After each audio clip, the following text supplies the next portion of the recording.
Hola, yo soy Paulino Caña y estamos en Pregúntale a Durazo. Acompáñenos para que vean las respuestas.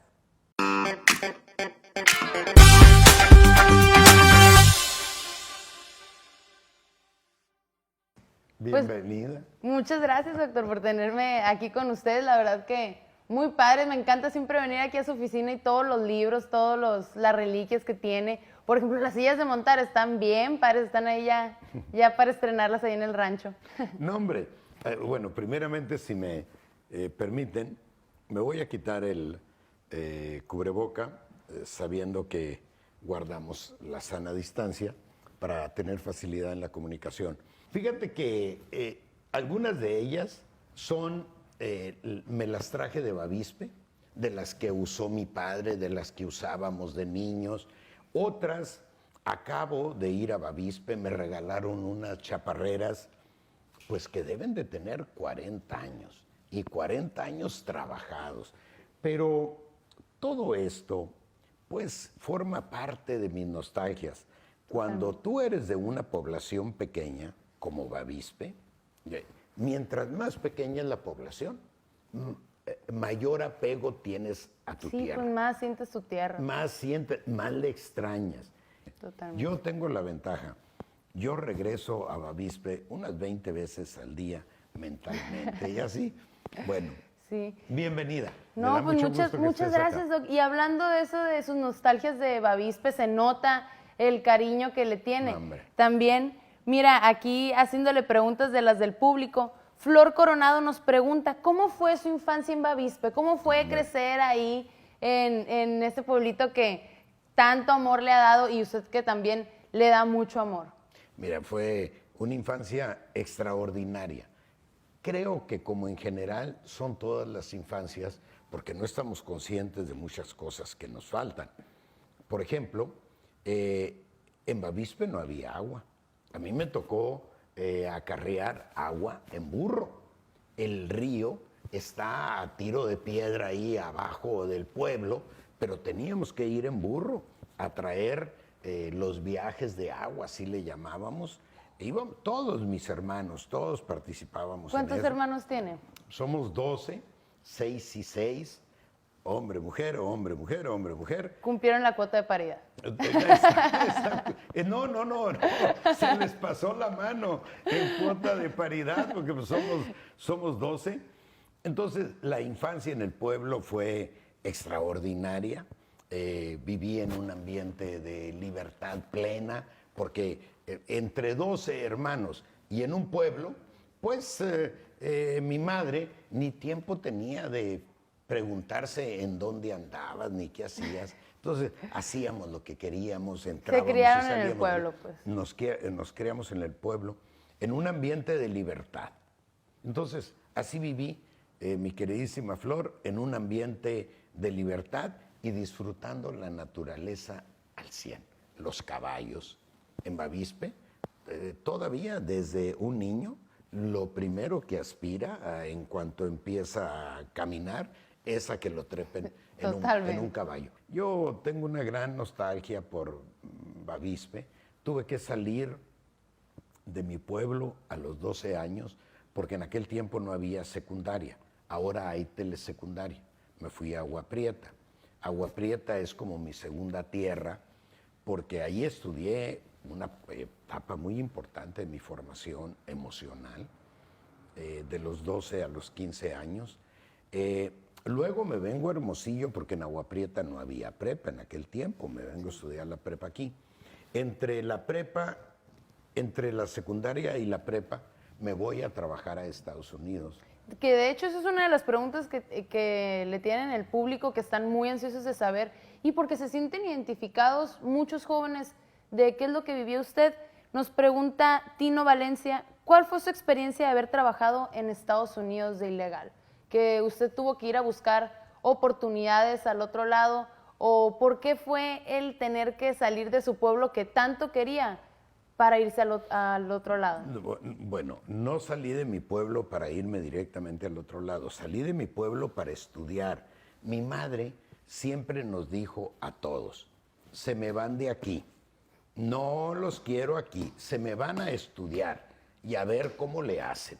Y entonces me voy a Agua Prieta, no tenía dinero, me voy a Estados Unidos, trabajo 3 meses, no voy a buscar oportunidades allá, voy a buscar una chamba que me permita generar algunos ahorros para venirme a comprarme alguna ropita, algunas garras y venirme a Hermosillo. Aquí estudio la prepa, es una etapa también, siento Hermosillo como mi tierra, porque estudié aquí de los 15, casi un poco antes de los 15, a un poquito después de los 17, la siento también como mi segunda tierra, porque esa etapa de formación emocional de joven, al terminar la prepa, me regresé a trabajar a Estados Unidos como 10 meses y ahí sí generé, no es por presumirte, ahorritos importantes y me fui a estudiar la carrera a México. ¿Y cómo fue eso emocionalmente, el tener que salir a buscar oportunidades? Porque yo creo que eso es algo que le ha pasado a muchos jóvenes y jóvenes sonorenses, el que tienen que ir a buscar oportunidades a otras partes porque aquí no las encuentran. ¿Cree que haya cambiado un poquito la situación? Mira, ha cambiado, pero mínimamente, no de manera significativa, porque en mi pueblo, por ejemplo, no hay opciones laborales en el pueblo. Y si quieres crecer, tienes que salir, tienes que irte a Agua Prieta, tienes que venirte a Hermosillo, o, como hacen la mayoría, tienes que irte a Estados Unidos.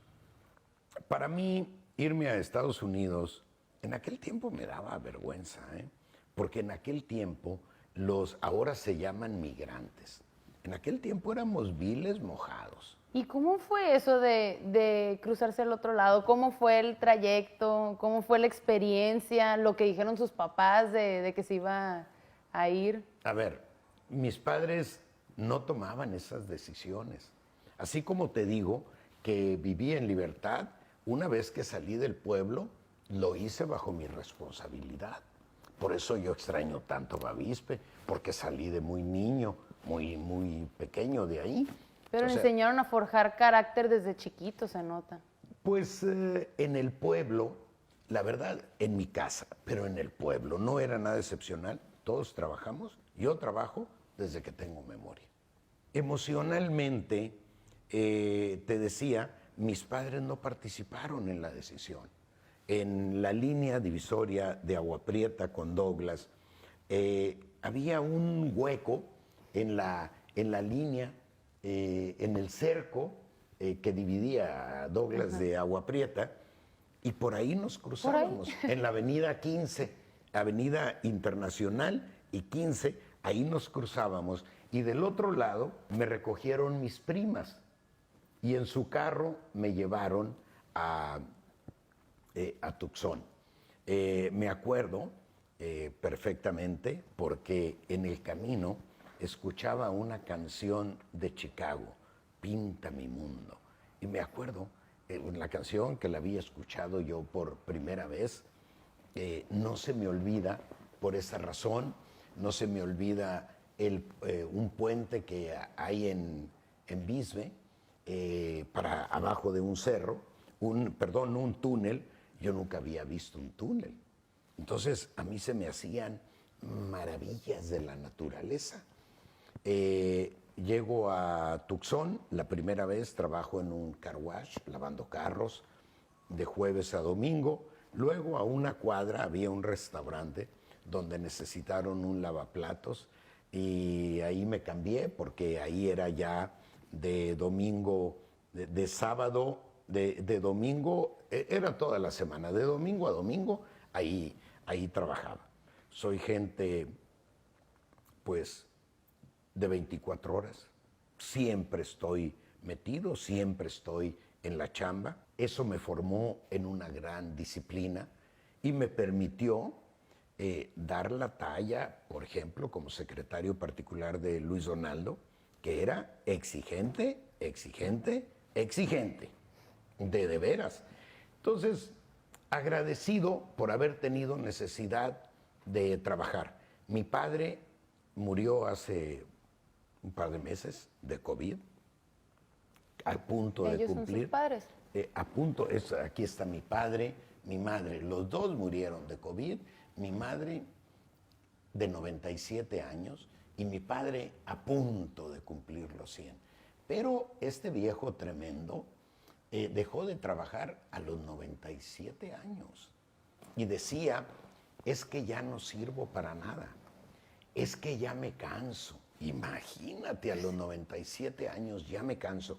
Sembraba, compraba sus vaquitas, las engordaba, las vendía. Bueno, mi padre fue un ejemplo de trabajo. Mi madre, que parió a 12, pues siempre estuvo ocupada. En aquel tiempo no comprabas ropa, no ibas a la tienda, no, la ropa te la hacían ahí en casa. Y lo que hoy es moda, que es traer los pantalones todos rotos, en aquel tiempo eran una vergüenza y llenos de parches. Y ahora resulta que es así muy, pues no sé cómo dirán, Sí. muy cool, muy... ¿qué? Sí, fíjese que también con mi abuela, que también lamentablemente acaba de fallecer por COVID. No, hombre, bueno. Creo que todos hemos perdido un ser querido en esta pandemia. También me decía eso de los pantalones. Una vez me acuerdo que llegué con los pantalones rotos y me dijo de que, ay, te los voy a parchar. reparchar, Y yo claro. con la vergüenza del mundo, ¿cómo le digo que así me los compré? O sea, Y además, mientras más rotos, más caros, más de moda. En fin, pero es una vida muy sana, es una vida muy grata y he tenido grandes oportunidades profesionales. Digo que todo se lo debo al estudio, todo se lo debo a la escuela pública gratuita, todo se lo debo a los libros. He sido una gente disciplinada para el estudio. Siempre figuré pues en los primeros lugares. A lo mejor suena medio nerd, pero así fue, me gustaba. no sé, ¿usted cree que en esta época le hubieran llamado nerd o así geek de que gamer? Geek. Sí, pues no tanto, porque al mismo tiempo era medio parrapas, pues no era así, no, recluido, no, pues a ver, yo tenía que trabajar y yo trabajaba, siempre trabajé, toda mi vida trabajé en la carrera, empecé a trabajar, llego a México a estudiar y empecé a trabajar en la Secretaría de Gobernación como mensajero y allí empecé a ascender siendo jovencísimo, era muy joven, no tenía carro.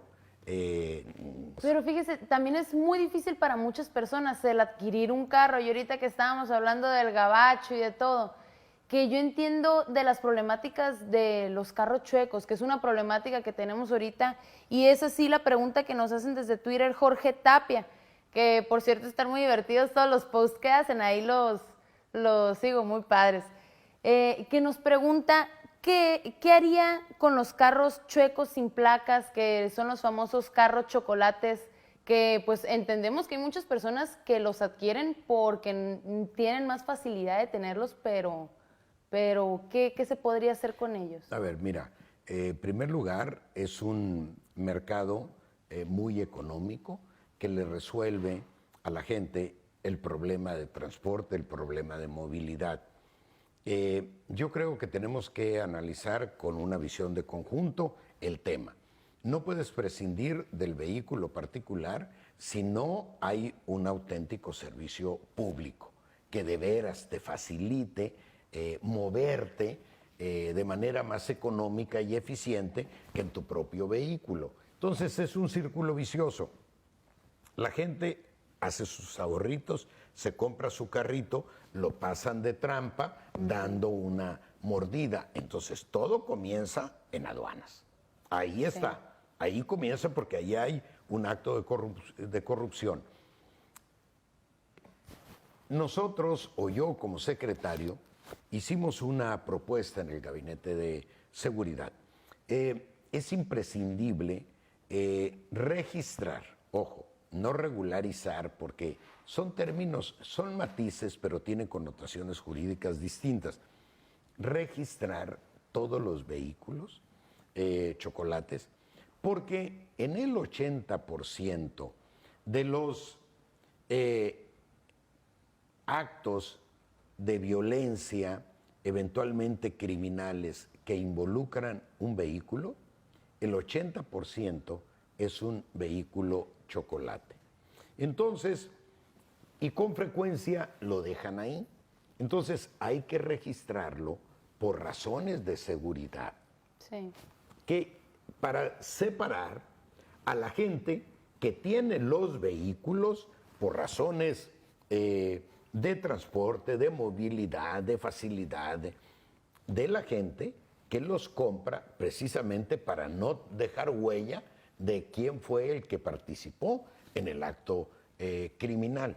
Entonces creo yo que hay que registrarlos para saber que hay gente que los tiene de buena fe, con un propósito sano, válido, y ayudarles. Sí, y luego por si llega a haber un accidente o algo así, por eso de que no pueden tener seguro, etcétera, etcétera. O por ejemplo ahorita que se están usando mucho las ciclovías y que hay mucha gente que se está, desde siempre la gente se ha transportado en bicicletas, pero ahorita por las avenidas principales las personas están transitando en su bicicleta.